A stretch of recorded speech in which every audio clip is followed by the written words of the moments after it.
Hello and welcome to my YouTube channel. Today, I am excited to share a concise tutorial on how to configure a static IP address for Hikvision DVR using the local GUI monitor. To begin, right-click on the monitor screen and select the menu option. Enter the password or pattern when prompted. Next, navigate to the configuration menu and select Network. By default, the Hikvision DVR uses DHCP settings. To set a static IP address, uncheck the DHCP option and modify the IP number from 106 to 192. Click the Apply button to save the changes. This successfully changes the IP address of the Hikvision DVR to static. Afterward, you can navigate to other menus and return to the Network menu to verify if the changes have been saved.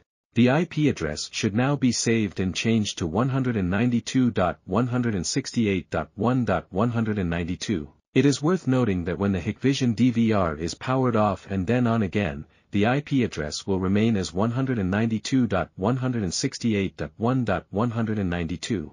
This is particularly important if you use this IP address to access the DVR via a PC using IVMS 4200 locally. That concludes the tutorial on how to set the Hikvision DVR static IP via the local GUI monitor. If you found this video helpful, please consider subscribing to my channel, giving it a thumbs up, and sharing it with your friends on social media. Thank you for watching, and I look forward to seeing you in the next video.